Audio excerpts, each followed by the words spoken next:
Good evening, ladies and gentlemen, and welcome back to Seminole Lanes, home of the 2017 PWBA St. Petersburg-Clearwater Open. Emil Williams Jr. pleased to be joined by Shannon O'Keefe, the #1 seed for the St. Petersburg-Clearwater Open. Shannon, how are you? I'm wonderful. Thank you so much. I think you should be at this point. Generally, sometimes, of course, Shannon joins us whenever she can, whenever she's available. We appreciate Shannon and everything that she has done and provided for us here in the Extra Frame booth. This time, though, she joins us after a successful performance on the PWBA Tour. For you, I know it had been a couple frustrating weeks, and good to see you back, obviously. Thank you. Not only on TV, but as the top seed. Yeah, it was definitely a struggle a couple weeks. You know, I missed back-to-back checks and just don't realize that you're trying to manufacture something, or all of a sudden you pick up bad habits and you don't realize it. And it was last week in Orlando. My husband, Brian, was back out ball repping and looks at me in practice. He's like, "What are you doing?" I'm like, "What's wrong?" He's like, "I thought you said you've been throwing it good." I'm like, "Well, it feels good." He's like, "All right." So it was really just one thing at a time, and it was really, really funny. By the end of it, here we are. We can talk more about that later if you want. 1 minute remaining before we start. Briefly to set the scene here, of course, Group A and Group B. If you're unfamiliar with our format, this is the Group Stepladder Finals. The #1 seed, of course, Shannon O'Keefe. The #2 seed, who led Group B after match play, was Giselle Post, the recent Vanderbilt graduate. Bowled phenomenal, heck of a match to make TV at the end versus Rocio Restrepo. So again, Shannon and Giselle, the #2 seeds, or the top 2 seeds, excuse me. And then we roll into our Group A and Group B step ladder. So we'll have Liz Johnson and Stephanie Johnson in our Group A semifinal. The winner will take on Danielle McEwen for the right to join Shannon and Giselle on the TV show. And then in Group B, we'll have Erin McCarthy and Clara Guerrero. The winner will face Rocio. Thank you. Rocio Restrepo. There. So those are our matches.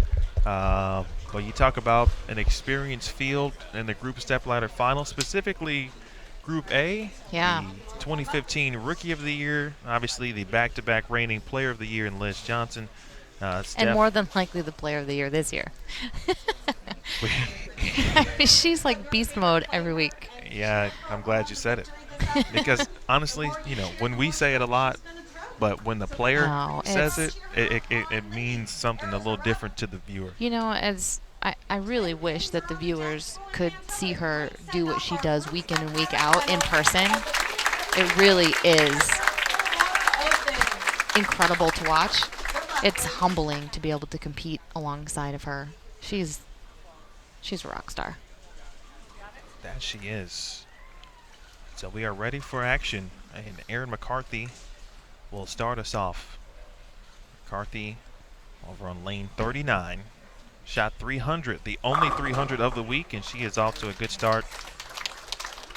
Did it not feel like there was going to be a lot more 300s than just the one?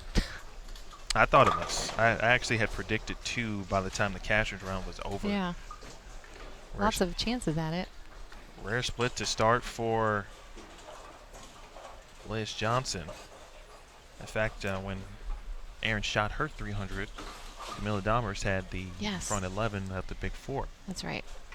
And Danielle McEwen shot 299. And then the same game, Katie Sutphin shot 299. Yep. And then like Giselle Post had the front 8 and then pocket 710 or something like that. I mean, it was all the same game. Open frame to start for Liz.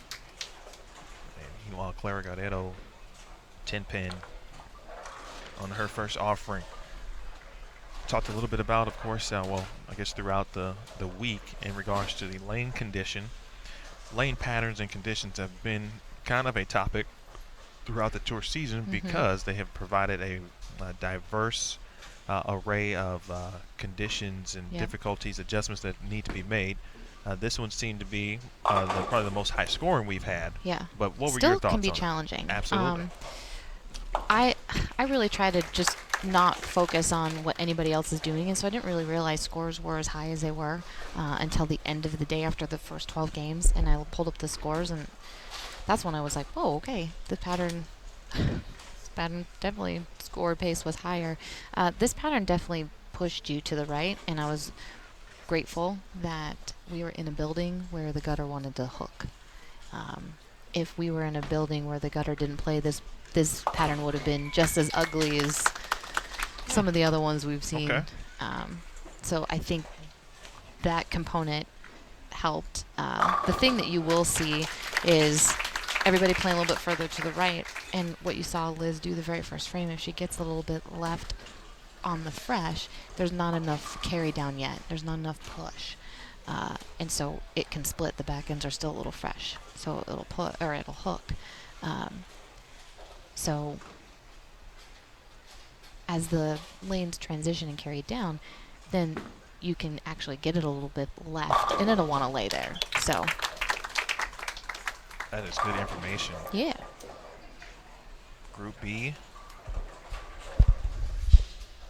Claire McCarthy, 10-pin. Just underway here. Liz Johnson, hard to bet against Liz. You know, I'm sure everybody knows, because how could you not? But every single time Liz has made match play, she's made the TV show. That is correct. That's amazing. So, yeah, it's hard to bet against. You run out of, like, superlatives. You watch Jimmy Fallon? Like, he has that Occasionally. like, little segment where they do, like, top superlative or something like that. But you run out of adjectives and things to describe Liz, her season. All right, washout made. Just Liz being Liz. Like, nothing's a surprise to me. Doesn't matter what she leaves. I think I'm more confident that she's going to make it than she is. Stephanie Johnson with an early advantage. Of course, Stephanie is a story in her own right, having her second child with her and her husband Chris to join their son Levi. Oh, and she's my goddaughter. How about that? I know. By the way, that was a great when she let you know or asked you basically my in the gosh. gift thing. That was pretty cool. So, being a collegiate coach, my girls and my boys, but I spend more time with my girls. I really feel like they're my kids. And so for her to be not only thoughtful enough to know that having children has been a struggle for my husband and I, to let me be the godmother to her baby, but also to do it with my girls present, was the best gift that I think I have ever received in my entire life. I really have a cool best friend. She is one of a kind. She gets it done on the lanes too. Coming off of maternity leave to make the show last week in Orlando. Made it right here in the Group Stepladder Final. 2 tough matches. Yeah. And now facing, of course, Liz Johnson, off to a slow start for Liz. 2 splits in 3 frames. Yeah, so the 2-4-8-10 that Liz left on the left lane, I think, was just kind of a errand shot, because her last shot, she pulled it and went high. So Stephanie with a lucky little break there.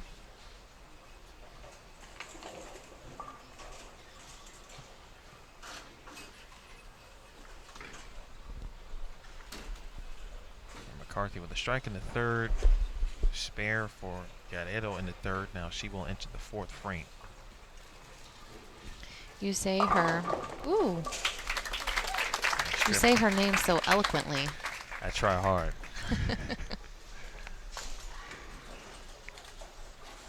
All right, Steph looking for an early 3-bagger here on lane 35.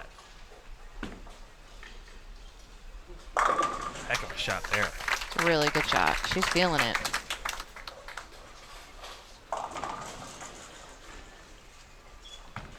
McCarthy. Looking for a double.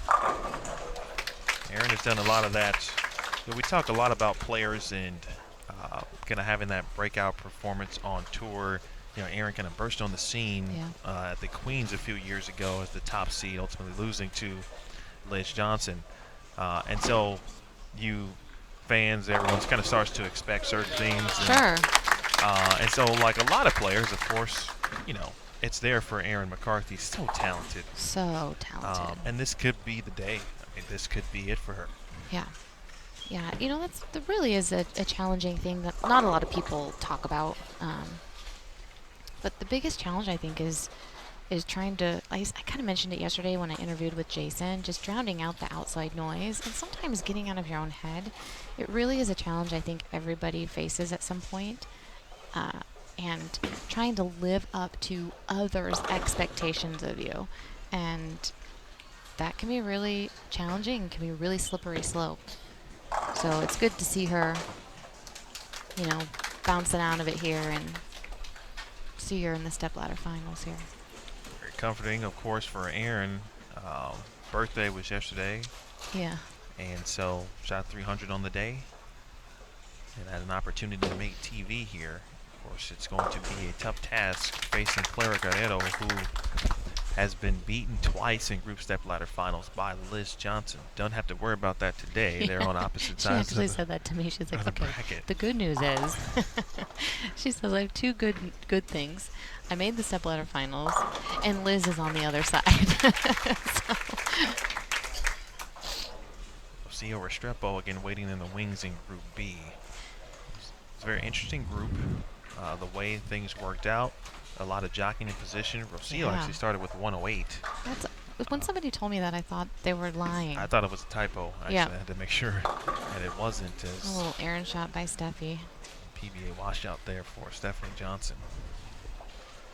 For Rocio to maintain the mental toughness to not let that affect her. Yeah. Ended up shooting 745, I believe it was, for games 3, 4, and 5 to take the lead.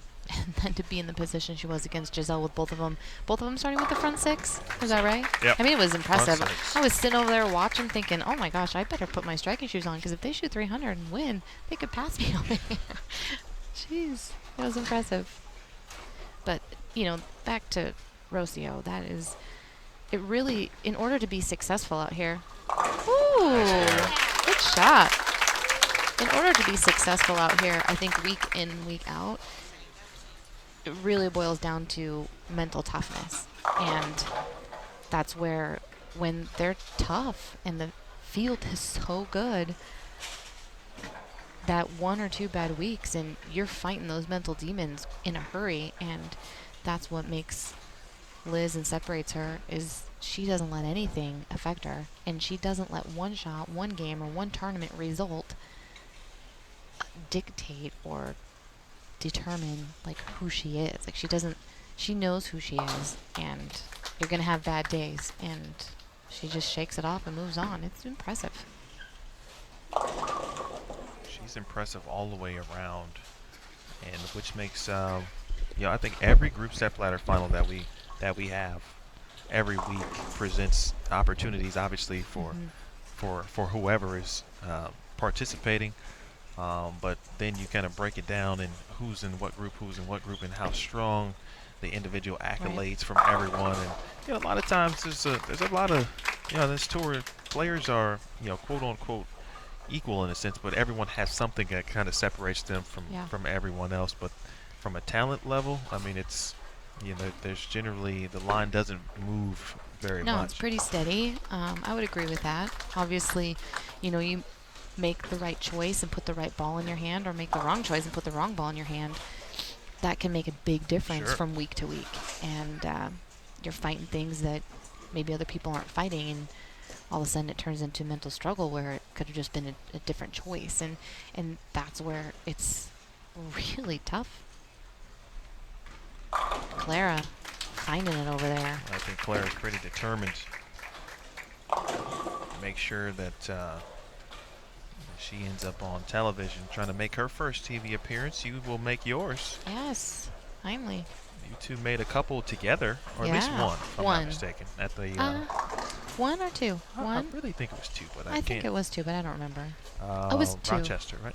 And Lincoln. Wasn't she on the Lincoln show? She was as well? on the Lincoln show. You guys went 1-2 there. Oh, she was on the Rochester show? We made the player championship together. That's what it is. Liz, gotta hurry. Very uncharacteristic. of course. Yeah, But you know, this whole tournament, she hasn't had the best look on the fresh. You know, she's really kind of done the damage on the burn. And you're kind of seeing kind of what she's been fighting, you know, getting the right piece in her hand, and getting her ball to do the right thing in the middle part of the lane is really the key and the challenge. And so you're kind of seeing her fight that now.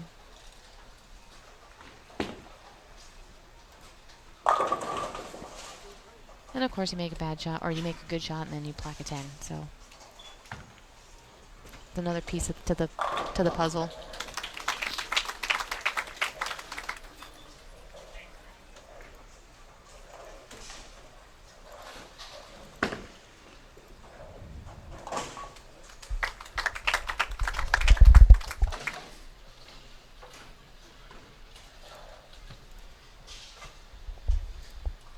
Stephanie Johnson with the lead here. Clara with 5 in a row. But McCarthy trying to make her work for it still here. Aaron's not going to go away. Aaron still with max score 248. Needs it here in the 9th frame. Almost a pocket 7-10, but out of trouble. Did you see a lot of those this week? I felt like I saw a lot of those. I feel like I saw a few more today. Yeah. As opposed to all of qualifying. I think some of that, you know, I don't know if people know this, but typically on these patterns that we bowl on as sport patterns, every time they put the oil pattern down, the back end seemed to be a little tighter. And I think that's why you start seeing a little more of the kind of lazy pocket 7-10 at the end of tournaments. Makes sense there. What players do mention, you know, each time it's put down, as you mentioned, tighter, gets tighter a little bit each time out that you see it. Yeah. Did you see any major differences from you know, fresh to burn in regards to where you played on the lanes? Did you make subtle moves? I didn't see anyone really get left of 15, and 15 was deep this week. The farthest left that I got, the middle of my foot was sliding into 19. That was the deepest that I got. It really was not even so much. The one time I tried to move my feet a little bit left and keep my eyes to the right and kind of get around it, I 2-4-10'd. So that told me I needed to move. I needed to get the ball that I was using out of my hand, needed to get my feet back to the right a little bit, and get my eyes in front of me. There really was a buildup of oil. The biggest difference, honestly, was from yesterday on the burn to today on the burn. The biggest difference was it felt like they got overwalled, and what I mean by that is everybody this morning seemed to play right on top of it, you know, like laying the ball down around 3, 4, 5. And so with stronger stuff, stronger equipment, more surface. So that part of the lane started hooking so much, so quickly, that you had to get left of it. But the second you got left of it, your ball never wanted to read the lane. And so that was the really tricky part. So the friction there was so much friction, but then the oil line was so defined. So that was really the tricky part, trying to figure out how to work yourself around it. Insight there. Big spare from Clara. She will move on. She will. There's their Team Colombia teammates. Gio Restrepo, those two fresh off international competition in Guatemala last week. They won the team gold. Didn't they get bronze or silver in doubles as well? I believe so. Yep. That's a unique thing as well, is there's so many international players out here that, you know, we're competing against our teammates all the time. So competing against your teammates, but then at the same time, you're so excited to see your teammates bowling great because you know they're your teammate. Right. I want them on my team. Well, it's very rare to say, but Liz isn't not. Barring any craziness in the next 2 frames from Stephanie Johnson, Liz Johnson will not make the TV finals. You may have to check her pulse. I think we might have to have a post-game interview. Make sure she's all right. Do it. Make sure she's okay. I think she's okay. I tell you, Stephanie Johnson is okay. She is. Really Quite impressive. Really, really impressed. I mean, last week she had to step up and throw a double back-to-back games in the 10th. And she took the words right out of my mouth. I mean, what the heck? And she does that all the time. You go back years and year in and year out, and if you give her the tiniest little door opening, she's going to take advantage of it. Great week from Erin McCarthy. Another good week for Erin. Yes.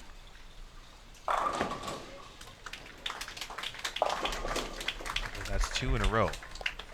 If I'm not mistaken, she was in the group stepladder last week. Yeah, I bowled her the first game. I wasn't here, but I did watch. Yeah. Shout out to Matt Canizaro. Great job last week and the last couple weeks he's been out with us. 248 to 227, the official final score. Clara Guerrero will take on Rocio Restrepo.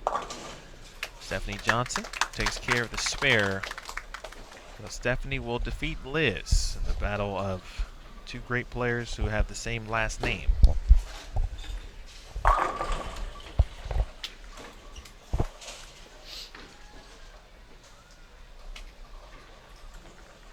Or Stephanie will take on Danielle McEwen. So the same 3 players, we saw them all last week too. Those same 3 players made the television show last week. And now, of course, only one will make the show this week. Lizzie J. Again, a rare.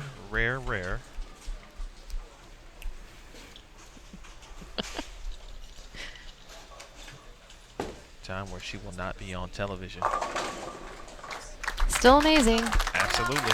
She is still leading the way, of course, as you mentioned earlier in the pregame in the Player of the Year race. So D-Mac will come to 35 and 36. McEwen will get 3 practice shots, as well as Rocio Restrepo.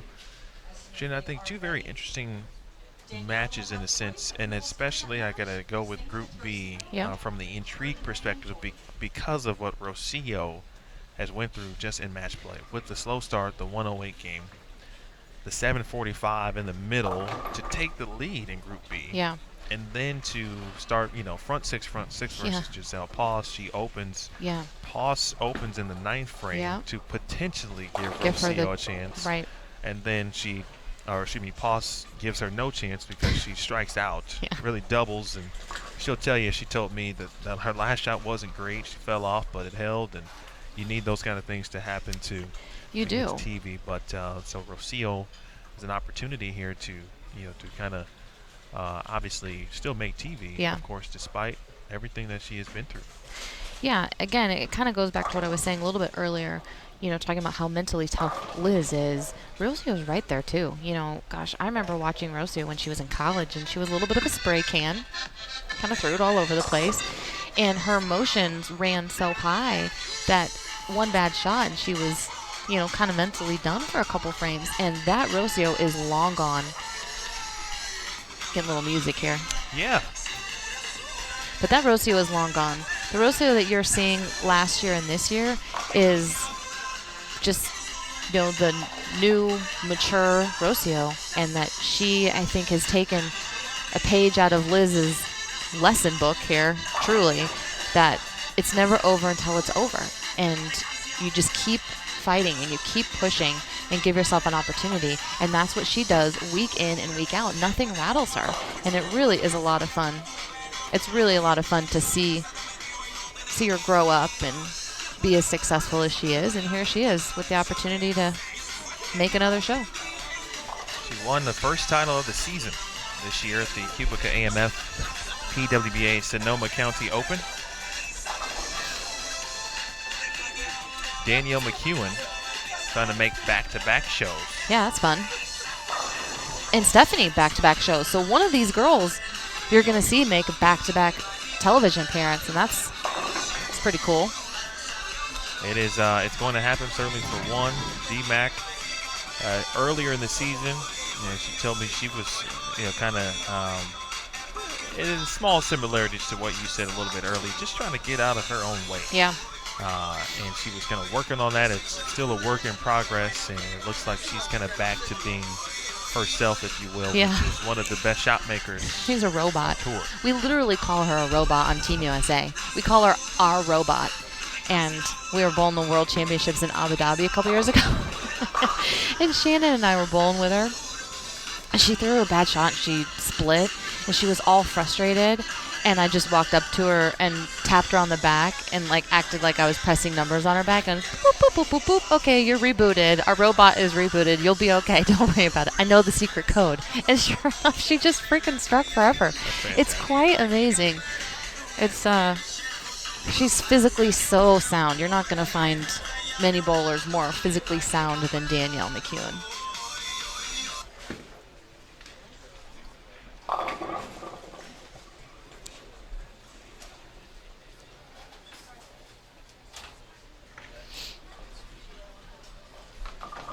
All right, folks, here we go. Another PWBA Tour event coming to an end. This is the 10th event on the schedule. Clara Guerrero will start between her and Rocio. Clara has been battling a finger injury all season. Yeah. Entered the season with the injury, was still new at that point. She's receiving treatment throughout, doing what she has to do. The crazy thing with her finger, the very first stop, I remember she was practicing and she was literally in tears because it hurt so bad. So she was telling me what happened. It was just breaking my heart because, she's a bowler. This is her job. She's out here and struggling because it hurt so bad. And she said it hurt the worst because she always would take her wrist guard off whenever she would shoot at spares. Right. And I said, well, Claire, just shoot at your spares with it on. She's like, wait, really? And I'm like, yeah, I do it all the time. And so literally for the next half hour, she shot at nothing but spares with her wrist guard on. And she said it helped so much that it has allowed her to not get better. Sure. But it's allowed the relief of some pain. And you just never want to see these girls injured. At the end of the day, we're a big family out here, and we're all friends. And you just want to see each other succeed. And when somebody's battling an injury, it's heartbreaking. It's probably sheds a light a little bit in regards to how players help one another. Yeah, of course. Opening shot for Rocio. Washout.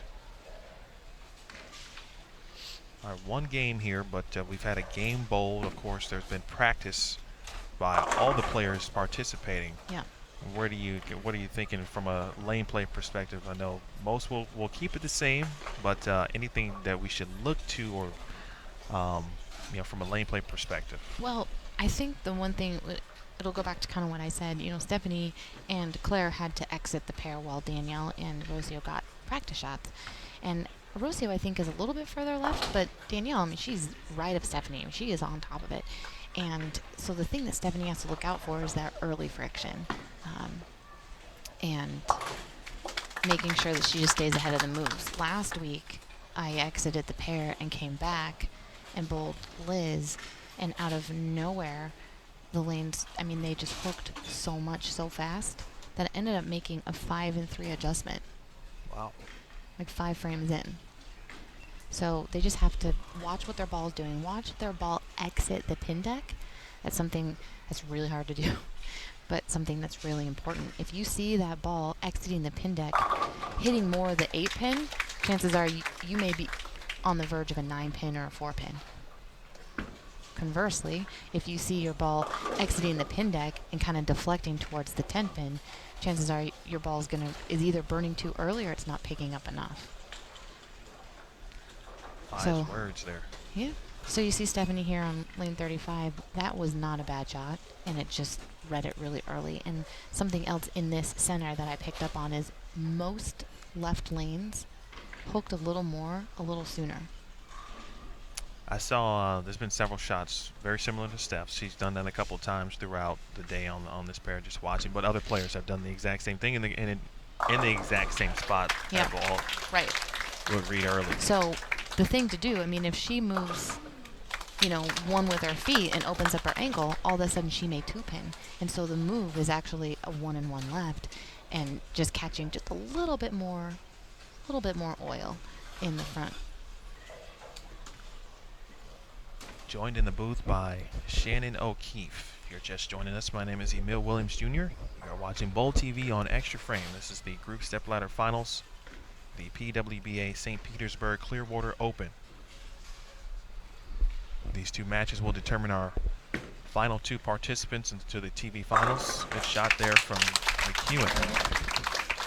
Shannon O'Keefe, who is joining us, the number 1 seed, Giselle Poss, recent Vanderbilt University graduate from Montgomery, Illinois, just right near Aurora, west of Chicago.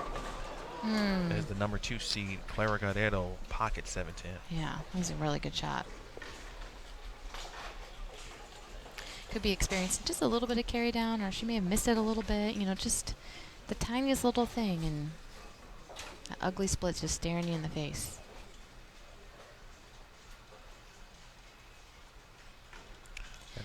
So Danielle has chosen to use 2 different bowling balls and starts with the front 3. So she's using, I don't know what she's using because I don't know that stuff, but she's using a red ball on lane 36 and a black one on lane 35.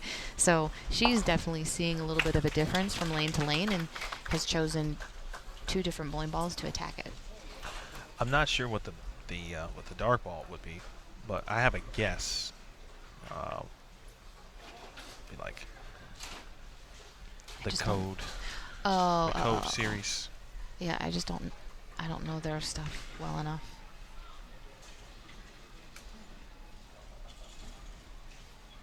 So I think she's using the weaker one on the left lane. Seen that combination quite often this weekend as well. 2-8-10, 2-4-8-10, or a 2-8. Yeah. Restrepo now looking for a double after the open in the third from Clara. That one flirts, and she leaves a 2-8. It's so easy to 2-8-10 on this in these transition games. Right now they're seeing transition. They had 15 minutes of practice, an entire game bowled, and then a few more shots of practice. So transition is really going to set in here, and it was so easy to 2-8-10 in transition.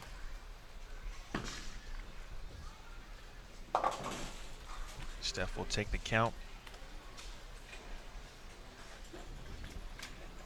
CEO trying to take care of business on her spare.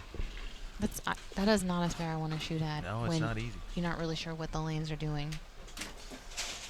It was, we talked about it. I mentioned it when Giselle Poss was up. She had the 2-4-8. Yeah. I said that's not an easy spare on this, No. and unfortunately she chopped it. It did not cost her, of course, because she dug deep and did what she had to do. Yeah. And the 10th frame, but all week, as you mentioned, 2-8 combos, makeable spares, splits, etc. have been there.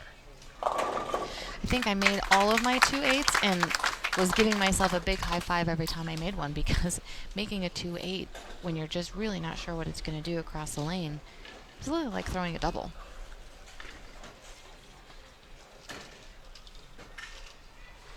So right now, Danielle McEwen from the advantage here. She's got 3 in a row. CO. She strikes in the 4th. Someone mentioned to me earlier today that Rocio still one of the most intense players this person had ever seen. Even through college, etc. So McEwen gets a break. Yeah, she wears her emotion on her sleeve. I kind of mentioned that a little bit earlier, that she's a very emotional player. When she was a little bit younger, her emotions would get the best of her. Now she's emotional player, but if she makes a mistake, it's like it never even happened. And so to see her wear her emotions on her sleeve and be super intense, but be able to let it go at the same time is really what has, I think, made her the player she is today. Now Clara with a 2-8 of her own.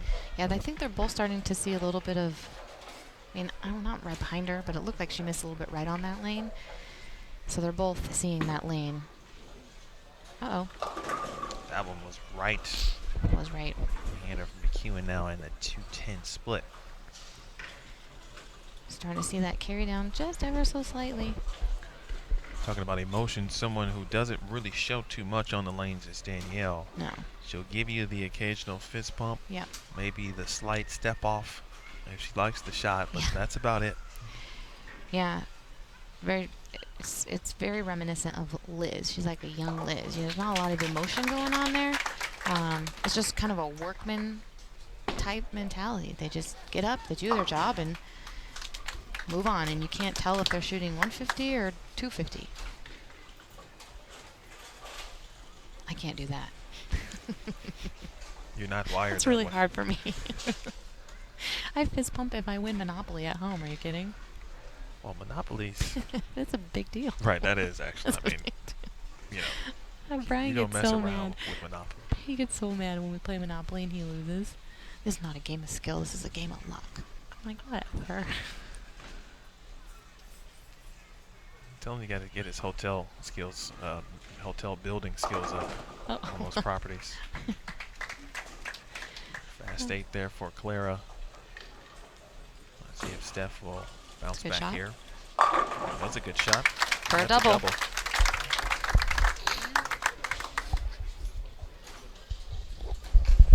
McEwen again open in the 5th. 116 in the 5th, of course. Scoreboard's right there. Steph nowhere near finished here. Very early. Matches, I don't expect either of these matches to really be decided until the 10th frame. I agree.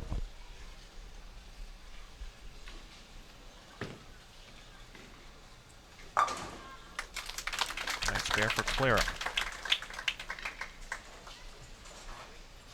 Ball rub's going to go have a little chat with her because I think she's starting to see some differences from lane to lane.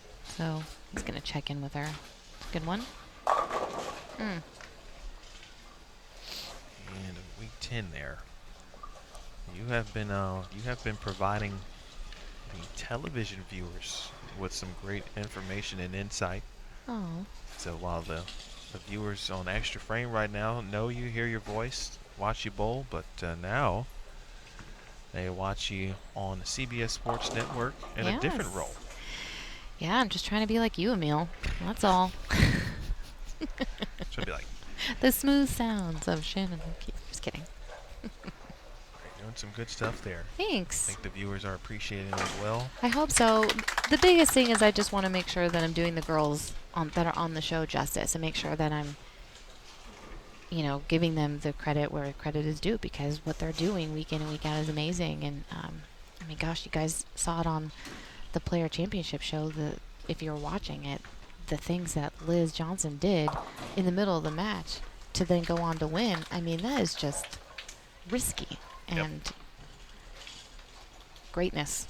And nobody, I think, would have noticed that she had done what she did.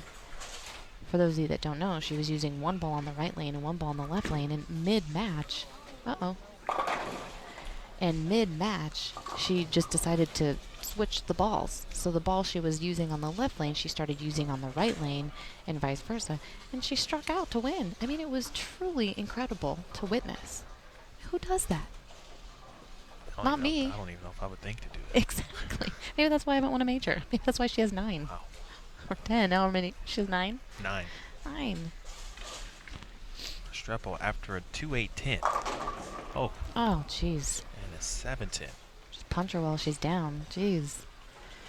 So they for sure are seeing some mass transition over there. They have lane 39, I think, hooking more, so they move away from it, and then they go light. Was that the kind of the trick to the pattern, if you will? It produced some high scores, but this was kind of waiting in the wings, if you will. 100%. 100%. I definitely had a couple games where I started opening up my angles too much and kind of had this result. And I'd just close it back down or ball change. And that may be something that they need to look at. If you miss right and it jumps on you or it wiggles and then you keep it a little tighter and it jumps on you or wiggles, it's very possible you just don't have the right ball in your hand. And That was the telltale sign for me this week was if I start having the Plaque 10 4-pin reaction, get the ball out of my hand because I'm confident that I was throwing it well enough. So see how Claire responds here. She looks like she moved further right, and it results in a strike. Really good shot there. So good conversation with her ball rep to then take advantage of the back-to-back opens from Rocio.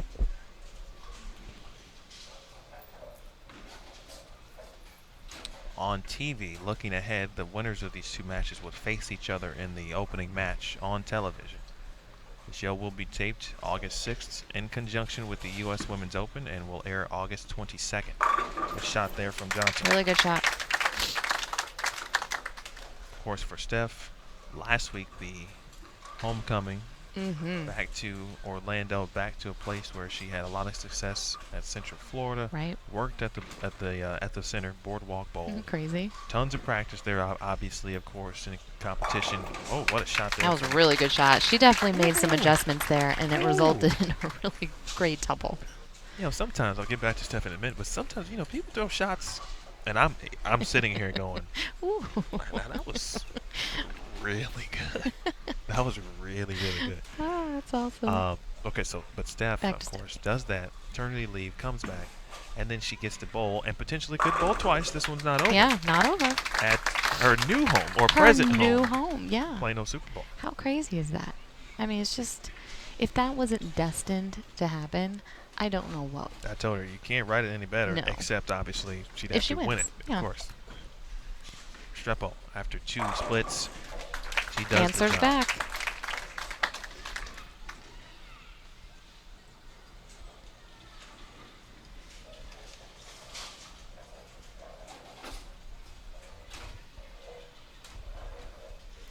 Claire with the advantage here. McEwen can certainly help her case here. That one looks pretty good. And it was. More online and on target. Rocio in the 8th frame to keep pace here a little bit with Clara. Rowe with 3 opens. Very unlike Rocio to have 3 opens. That's a big shot. But right there is why she's been as successful as she has. She's like, okay, back-to-back opens. That stinks, but this isn't over. I'm not going away. And doubles right back. 9th frame, 35 at 36.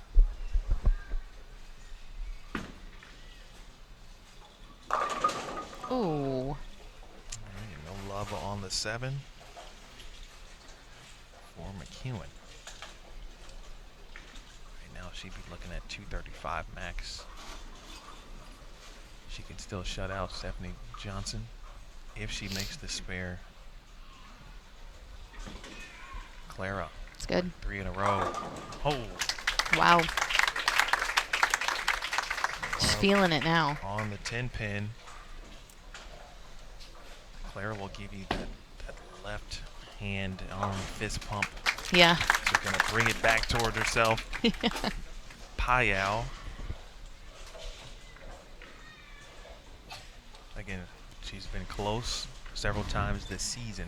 Again, losing in this very game, a Group Stepladder Final. Both times to Liz Johnson. I mean, close matches, both of those. I think each were by a pin. Both of them? One shot here. I think so. One for Jeez. sure. One was 237, 236. Jeez.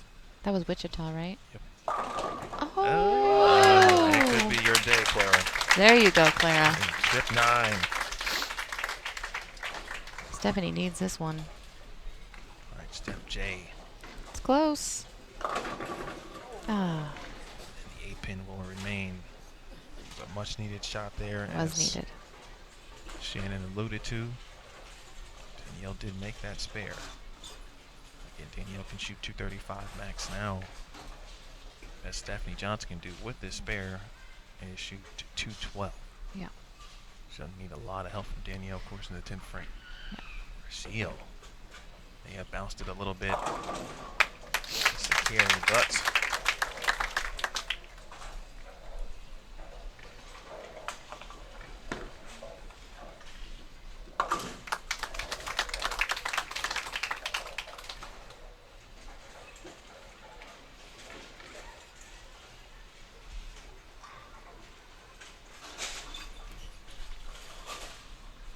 Rocio trying to give it all she can.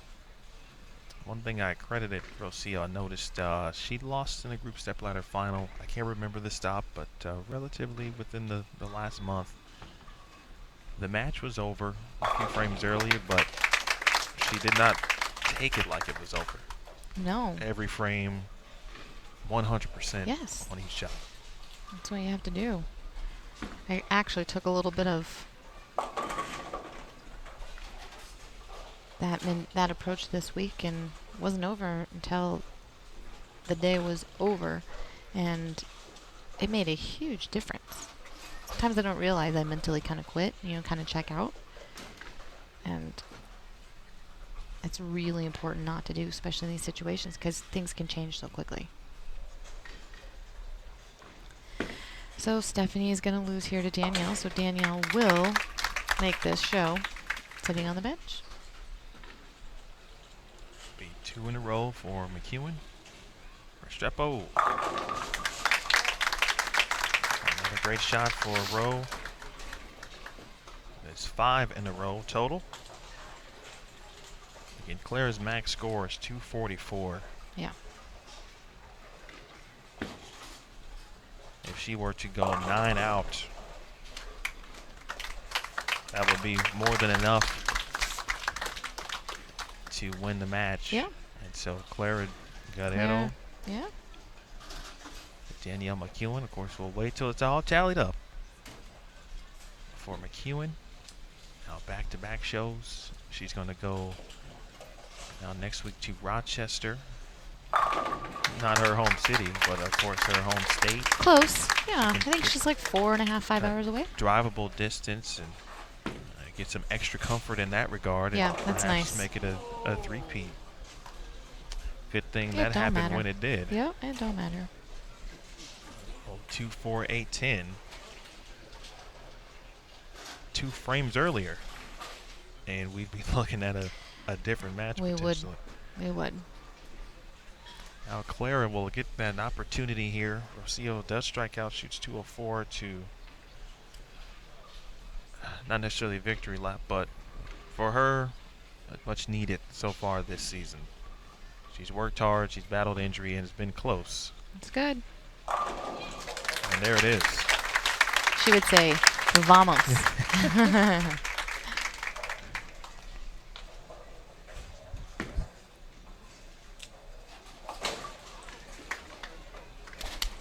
All right, Danielle McEwen officially in the books. 208 to 198. VMAC. 2 weeks in a row. She loves Florida. Orlando and St. Petersburg. Apparently. Clearwater. Apparently.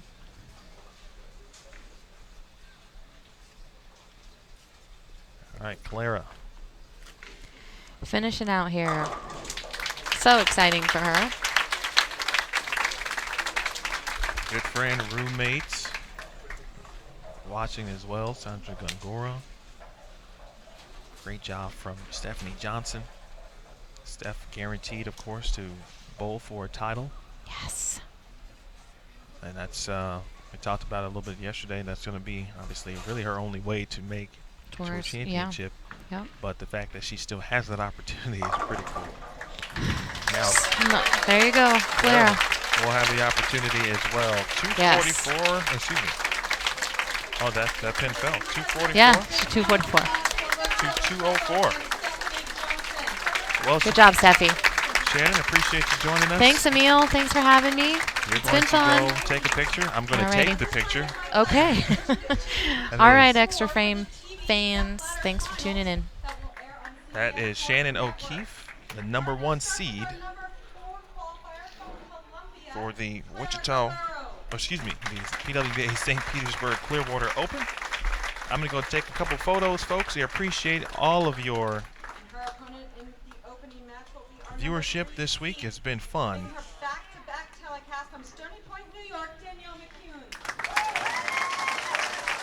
So on behalf of the entire PWBA staff, my name is Emil Williams Jr. We will see you A rookie out on the PWBA tour from McDonald, next week, Illinois. the nationwide PWBA Rochester Open. Until then, stay safe have fun, and we will talk to you next week. This has been a presentation, PWBA St. Petersburg-Clearwater Open, Bowl TV on Extra Frame.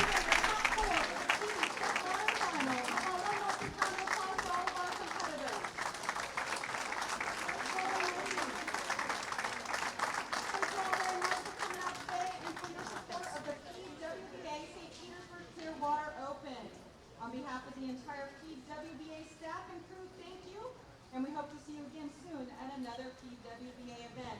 Good night, everyone. Be safe, be good, and support your sport.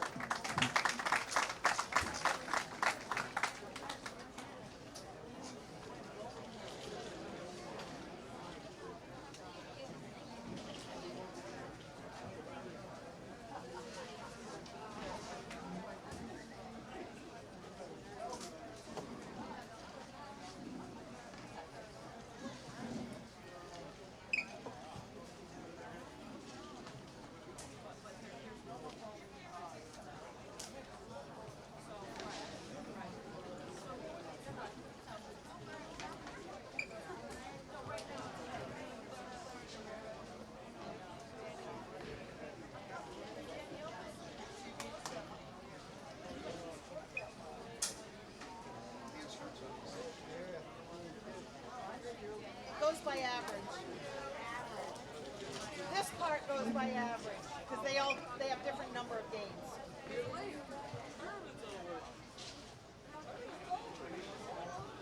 well as to be expected. Something special.